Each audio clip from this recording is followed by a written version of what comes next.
Pipicture lang kita. Ah, siyempre.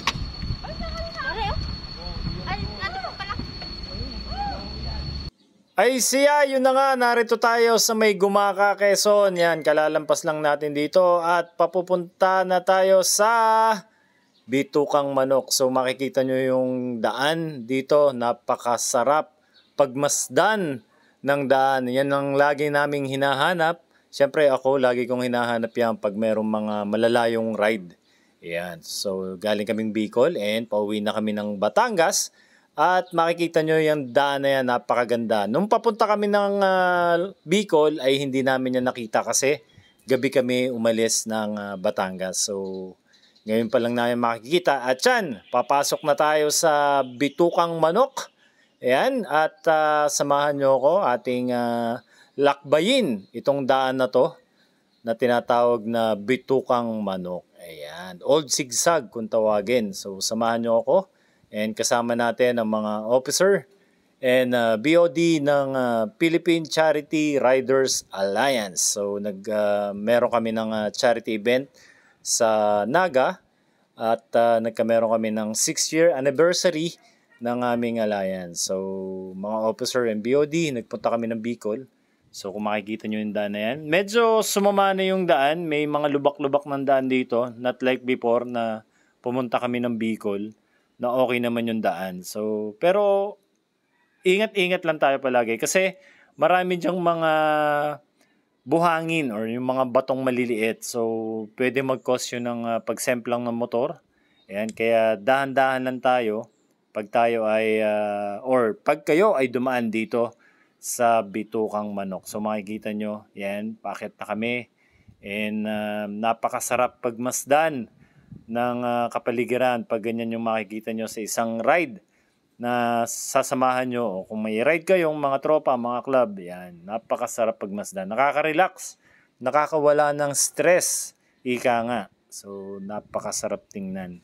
At yung video ito ay pamula nung tayo ay pumasok sa Bitukang Manok, ayan, going to Batangas, ay ating kinunan ng video para na rin kayo nakadaan dito. Ayan. So, tingnan nyo naman yung daan. Napakagandang pagmasdan pag mayroong mga ganyan. And sana maging maingat lang tayo pag dumadaan tayo dito. Kasi hindi lang naman tayo yung dumadaan dito.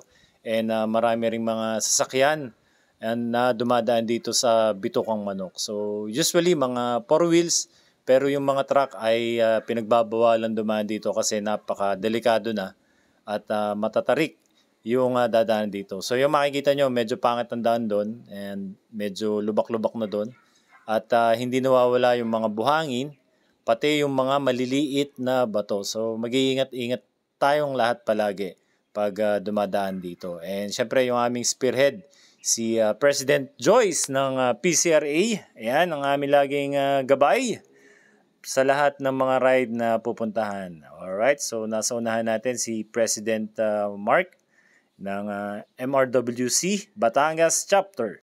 At kung mapapadaan kayo dito, mawawala yung antok nyo sa inyong mga ride, lalo na pag wala kayong tulog kasi napakagandang pagmasdan ng kalikasan to. Yan. So sana pag-ingatan natin at huwag tayo magtapon ng mga basura once na tayo ay nag-stop over dito. Kasi meron ditong stop overan makikita nyo mismo yung daan or yung daan dun mismo sa may Bitukang Manok. Ayan, makikita nyo yung mga sasakyan dumadaan dun and nakaka-relax talagang pagmasdan pag ganito yung dadaanan nyo. At meron lang ditong 4 wheels kamote na dumaan. Ayan, kung makikita nyo, sobrang bilis ng takbo niya kahit masama ang daan. And syempre, niraradyo natin yan na tumabi at baka tayo ay masagi na naka 4 wheels na yon. Grabe yung bilis ng takbo niya. Siguro ay nasi-CR na yon. At yan na nga. So, fast forward natin hanggang sa makarating tayo doon sa may overlooking nitong Bitukang Manok.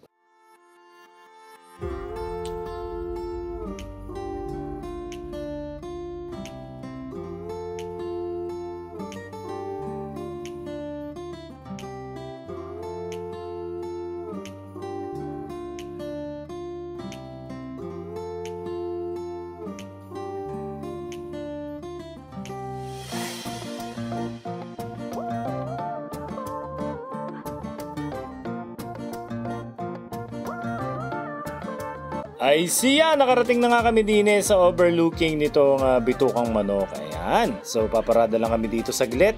And kung maaari ay huwag masyadong matagal at maraming dumadaan sa sasakyan. So makikita nyo, napakasarap pagmasdan ng ganyang kagandang kalikasan. Kaya dapat natin pag-ingatan yan. Ayan. And malaking tulong to para sa mga motorista na papuntang Quezon or Bicol. Ayan, so mabilis yung access ng sasakyan pag dumadaan dito. So yung truck hindi na pinapadaan dito kasi napakadelikado. Pero dati dumadaan daw dito yung mga truck. Kaso nga lang ay maraming na-aksidente. So yeah, makikita nyo, napakasarap pagmasdan yan. Right, so si Marcos pa yung nagpatayo nito. Ayan, si Ferdinand Marcos Sr. Ayan, oh, ganda. So saglit lang kami dito and picture tapos kuha ng video and paalis na uli kami. So medyo malapit-lapit na rin kami doon sa may isa pang highway na lalabasan nitong Bitukang Manok. So samahan nyo kami para daanan pa rin itong napakagandang Bitukang Manok na ito. Alright!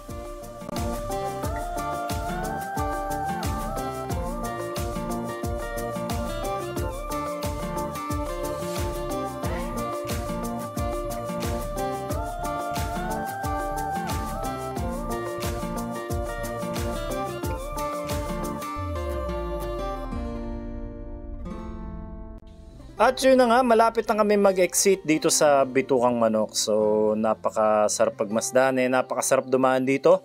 At kailangan lang talaga natin ng doble ingat pagdadaan kayo dito. So, ride safe, God bless, and to God be all the glory. Bye-bye!